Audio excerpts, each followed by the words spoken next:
नमस्कार दोस्तों, मेरा नाम है विनय। फ्रेंड्स, कल जैसा कि आप लोगों का यूपी एनएचएम एसटीएस का एग्ज़ाम था। फ्रेंड्स, मेरा भी एग्ज़ाम जो थर्ड शिफ्ट में था। तो फ्रेंड्स, जो पहले और दूसरा शिफ्ट है फ्रेंड्स, उसका जो क्वेश्चन का लेवल था मैं नहीं बता सकता, लेकिन कुछ जो बंदे हैं वो बता रहे हैं कि मॉडरेट लेवल का पेपर था, ना ही बहुत ईजी था और ना ही बहुत ज़्यादा टफ था। लेकिन जो फ्रेंड्स थर्ड शिफ्ट का पेपर आया था फ्रेंड्स, बहुत से लोग कह रहे हैं कि आपके क्वेश्चन में से एक क्वेश्चन भी नहीं फंसा। तो मैं उनको बता देना चाहता हूँ कि जो तीसरा शिफ्ट का एग्ज़ाम हुआ है फ्रेंड्स, उसमें जो क्वेश्चन आए हैं कम से कम 30 से 40% क्वेश्चन मेरे जो मैंने मैराथन कराया है उसमें से आया है। अगर आपको विश्वास नहीं होता है तो मैं आगे चल के अभी उसका स्क्रीनशॉट भी आप सभी लोगों को दिखाऊंगा कि कौन से क्वेश्चन फंसे हैं। तो कुछ क्वेश्चन यहाँ से मैं करवा देता हूँ कि जैसा कि मेरे थर्ड शिफ्ट में जो क्वेश्चन में एग्जाम आया था फिर यहाँ से आप लोग देख रहे होंगे, according to human development index 2019 में इंडिया की रैंक कितनी थी। तो यहाँ पर जो उसका राइट आंसर हो जाएगा फ्रेंड्स, 129 रैंक अपने अपने इंडिया की उसमें थी। फिर उसके बाद एक क्वेश्चन आया था कि 45% death in world by non communicable disease. तो जो 45% डेथ होती है पूरे वर्ल्ड में नॉन कम्युनिकेबल डिजीज़ से, वो क्या है। तो फ्रेंड्स, यहाँ से आप लोगों को दिख रहा होगा कि which non communicable disease has the highest death rate. तो यहाँ से जो आपका कार्डियोवैस्कुलर डिजीज होती है फ्रेंड्स, यहाँ से आपका राइट आंसर वहाँ पर आपको ऑप्शन में दिख रहा होगा, यहाँ से आपका राइट आंसर वह हो जाएगा।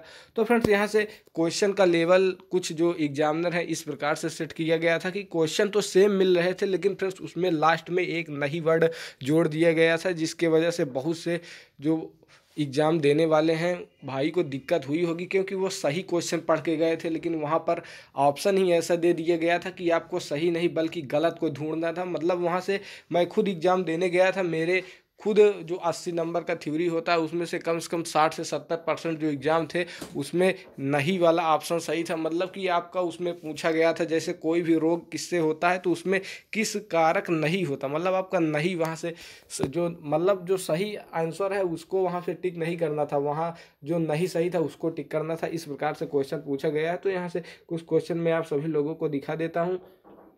तो यहाँ से एक क्वेश्चन और पूछा गया था फिर, मैदानी क्षेत्रों में स्वास्थ्य केंद्र कितने पॉपुलेशन पर होना चाहिए। तो ये भी मैंने अपने थ्योरी के माध्यम से भी बताया था कि जो आपका मैदानी क्षेत्रों में फ्रेंड्स आपके सरकार के अनुसार 5,000 की जनसंख्या पर एक उप स्वास्थ्य केंद्र जिसे सीएचसी बोला जाता है होना चाहिए।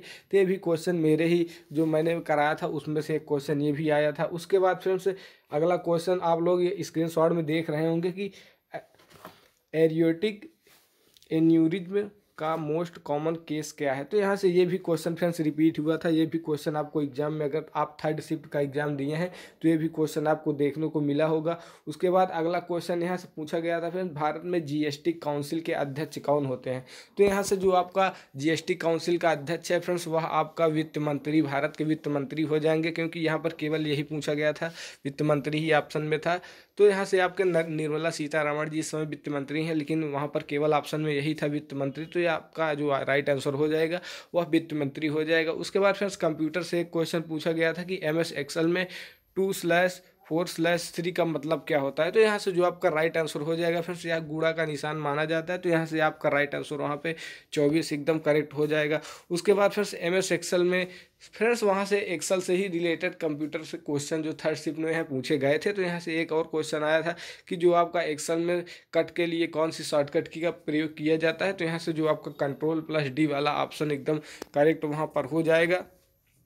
उसके बाद फ्रेंड्स एक और एग्जाम क्वेश्चन में पूछा गया था कि डेंगू बुखार किस मच्छर के काटने से नहीं होता। मतलब फ्रेंड्स हम लोगों ने पढ़ा था कि किससे होता है, लेकिन वहाँ पर कुछ ऐसा ही एग्जाम का पेपर जो सेट किया गया था कि आपको जो सही है वो नहीं, मतलब जो नहीं है उसको पढ़ के जाना चाहिए था। तो इसमें फ्रेंड्स क्या ही कर सकते हैं, क्योंकि जो एग्जामिनर की साइकोलॉजी है वह कुछ दूसरी प्रकार से एग्ज़ाम इस बार बनाया गया है। तो यहाँ से जो आपके डेंगू के प्रकार हैं फ्रेंड्स वह 4 वायरस के प्रकार होते हैं। तो यहाँ से ये भी क्वेश्चन पूछा गया था कि डेंगू के वायरस कितने प्रकार के होते हैं। तो 4 प्रकार का ये भी आपको क्वेश्चन में मिला था। थर्ड शिफ्ट का एग्जाम मैंने भी ये दिया था, उसमें भी ये क्वेश्चन आया था। तो यह आपके यहाँ से जो 4 प्रकार के डेंगू वायरस के होते हैं, जिसे DENV1, DENV2, DENV3, DENV4 के नाम से जाना जाता है। तो 4 प्रकार ये भी आपके पूछे गए थे।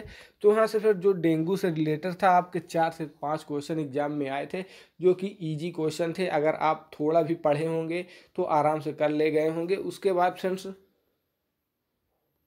उसके बाद फिर से ये हमारे क्वेश्चन जो हम करवाए थे उसमें से रिपीट हुआ था कि निम्नलिखित में से कौन से वायरस में होने वाली संक्रामक बीमारी नहीं है। तो ये क्वेश्चन मैंने अपने एग्जाम में करवाया भी है, अगर आपको पीडीएफ भी दिया है उसमें भी आप इसको चेक कर सकते हैं, आपको ये ऑप्शन में मिल जाएगा फ्रेंड्स। टिटेनस जो है यह संक्रामक बीमारी नहीं है, यह आपको सेम टू सेम ऐसा ही क्वेश्चन आपको एग्जाम में मिला है। उसके बाद फिर से दूसरा क्वेश्चन ये भी सेम टू सेम आपके एग्जाम में मिल गया था कि निम्न में से कौन सा संक्रामक बीमारी प्रमुख तौर पर श्वसन मार्ग को प्रभावित नहीं करती। तो फ्रेंड्स जो नहीं करती वाले क्वेश्चन है फ्रेंड्स मैंने बहुत सारे अपने कम से कम फ्रेंड्स 1000 से ऊपर क्वेश्चन करवाए थे। अगर आप पूरा वीडियो अंत तक ना देखें तो इसमें हमारी गलती नहीं है। तो फ्रेंड्स कुछ लोग बोल रहे थे कि आपके क्वेश्चन बहुत कम फंसे हैं, तो फ्रेंड्स मैं उनको बताना चाहता हूं कि अगर आप एक ही वीडियो देखे हैं तो एक ही वीडियो से पूरा क्वेश्चन नहीं फंस जाएगा। मैं टोटल 50 से 60 वीडियोज़ बनाया था, जिसके माध्यम से अगर आप पूरा वीडियो अंत तक एक एक वीडियो देखे होंगे तो 100% आप स्कोर करके आए होंगे। तो यहाँ से अगला जो निम्न में से कौन सा संक्रामक बीमारी प्रमुख तौर पर श्वसन मार्ग को प्रभावित नहीं करती है, तो जो पोलियो होती है फ्रेंड्स ये आपके प्रभावित नहीं करती है। तो यहाँ से वहाँ पर पूछा गया था कौन प्रभावित करती है, तो यहाँ से आपका डिप्थीरिया, खसरा, मम्स, इन तीनों में से एक ऑप्शन डिप्थीरिया दिया गया था। तो यहाँ से वो आपका ऑप्शन राइट, एकदम ऑप्शन राइट हो जाएगा। उसके बाद फ्रेंड्स आपका एक क्वेश्चन और आया था, प्राथमिक सहायता प्रदान करने का उद्देश्य क्या है। तो यहाँ से आपका फिर वहाँ ऑप्शन आया था, लेकिन बस वहाँ प्रॉब्लम क्या थी कि उनमें से क्या नहीं है, ऐसा क्वेश्चन टाइप दिया था। तो अगर आप पढ़े होंगे तो वहाँ से आसानी से इस क्वेश्चन को कर लिए होंगे। उसके बाद एक क्वेश्चन और आया था, निम्न में से नवजात में श्वास रोध का कारण क्या है। तो यहाँ से जो आपका ये भी फ्रेंड्स वहाँ पर नहीं लगा कर लास्ट में दिया गया था। तो ये भी अगर आप पढ़े हैं तो उसमें आसानी से आप समझ गए होंगे कि कौन सा क्वेश्चन गलत है, तो उसको आप टिक कर लिए होंगे। उसके बाद फिर सीपीआर से संबंधित 2-3 क्वेश्चन आए थे। जो मेन क्वेश्चन एक ऐसा एकदम क्वेश्चन फंस गया था जो मैं आपको दिखा रहा हूँ, सीपीआर का उपयोग प्रायः किस बीमारी के दौरान किया जाता है। तो जो श्वास रोध है फ्रेंड्स यह सेम टू सेम यही क्वेश्चन ऐसा फंस गया था एग्जाम में। आप लोग अगर थर्ड शिफ्ट का एग्जाम दिए होंगे तो आप लोग को पता होगा। उसके बाद फिर अगला एग्जाम जो एचआईवी संक्रमण है उनमें से एक क्वेश्चन आया था, जिन 1 या 2-3 क्वेश्चन उसमें से फंसे थे। तो यहाँ से वहाँ भी आपका असुरक्षित यौन संबंध द्वारा जो राष्ट्र हो जाएगा। उसके बाद फिर एक और आया था जो कि कॉन्डोम से रिलेटेड था, अगर आप वो भी क्वेश्चन पढ़े थे तो वो भी आपका जो मेंस कंडोम था वो ऑप्शन में सही था। यहाँ से फिर आप लोगों को मम्स से पीड़ित बच्चों का पृथक्करण किस स्तर पर प्रभाव करते हैं। तो यहाँ से जो आपको प्राथमिक होता है या उस स्तर पर होता है, तो ये भी क्वेश्चन सेम टू सेम मेरे जो मैंने करवाया था क्वेश्चन उसमें से रिपीट हुआ था। तो फ्रेंड्स यहाँ से आप लोगों को WHO द्वारा हाथों की स्वच्छता है तो कितने स्टेप निर्धारित किए गए हैं, तो 5 स्टेप निर्धारित किए गए हैं। ये भी क्वेश्चन सेम टू सेम मेरे ही एग्जाम पेपर से फंसा था। तो आप लोग देख रहे होंगे कि यहाँ से कितने क्वेश्चन जो मैं करवाया था अपने वीडियो मैराथन वीडियो के माध्यम से और तरीके से, तो वहाँ से